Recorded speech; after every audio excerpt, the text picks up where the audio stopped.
Yazid লানাতুল্লাহি তাআলা Yazid ইমাম হুসাইন রাদিয়াল্লাহু আনহুকে বললেন, হে হুসাইন, তোমার কাছ থেকে আমি দুইটি জিনিস চাইব, এই দুইটি জিনিস তোমাকে অবশ্যই অবশ্যই আমাকে দিতে হবে।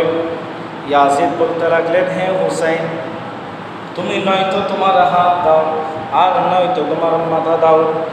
এই কথা বলার পরে ইমাম হুসাইন রাদিয়াল্লাহু আনহু চিন্তা করলেন। আমরা স্বাভাবিকভাবে আমরা চিন্তা করি আমাদের কাছে যেই জিনিসের মূল্য কম সেটা আমরা আমাদের কাছে কেউ যদি চেয়ে থাকি, আমরা মানুষকে দিতে থাকি কোন জিনিসটা, যে জিনিসের মূল্য আমাদের কাছে কম ওই জিনিসটা আমরা মানুষকে দিয়ে থাকি।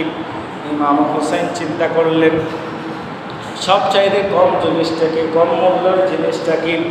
ইমাম হুসাইন রাদিয়াল্লাহু আনহু চিন্তা করলেন, আমার মাথা একজন মুসলমানের মাথা, আর আমার যে হাত রয়েছে এই হাতের মধ্যে 1,24,000 নবী রাসূলগণের দায়িত্ব এই হাতের মধ্যে রয়েছে। যারা যুগে যুগে ইসলাম প্রচার করেছেন তাদের দায়িত্বগুলো আমার হাতে রয়েছে। এই হাত হযরত ইব্রাহিম আলাইহিস সালাতু ওয়াস সালাম নমরুদের হাতে দেন নাই, এই হাত হযরত মূসা আলাইহিস সালাতু ওয়াস সালাম ফিরআউনের হাতে রাখেন নাই। এই হাত আমার রাসূল সাল্লাল্লাহু আলাইহি ওয়াসাল্লাম আবু জাহেল উতবা সাইবা কারো হাতে রাখেন নাই।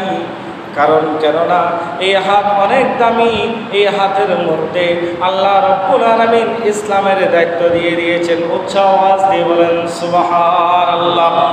ইমাম হুসাইন রাদিয়াল্লাহু আনহু বললেন, আমার রাসূল যদি এই হাত আবু জাহেলের হাতে দিতে না পারে, আমার এই হাতের মধ্যে আল্লাহ রাব্বুল আলামিন অসংখ্য দায়িত্ব দিয়েছেন, তাহলে আমি কিভাবে, আমি কেমন করে তুমি ইয়াজিদের হাতে হাত রাখবো? তুমি তো একজন পাপিষ্ঠ, তুমি তো একজন জালিম, তুমি তো একজন মদখোর, তুমি তো নারী লোভী, আমি তোমার হাতে হাত দিতে পারবো না। ও ইয়াজিদ শুনে রাখো, আমি তোমার হাতে হাত রাখবো না। যদিও আমার মাথা দিতে হয়, আমি জীবিত থাকা অবস্থায় তুমি আমার মাথার মধ্যে হাত দিতে পারবে না। আমি যতক্ষণ পর্যন্ত আমার মাথা আমার গর্দানের সাথে থাকবে ততক্ষণ পর্যন্ত আমার মাথা তোমাকে দিব না। যদি আমার মাথা নিতে হয় তাহলে আমার গর্দান কেটে আমার মাথা নিতে হবে। চিৎকার দিয়ে বলেন সুবহানাল্লাহ।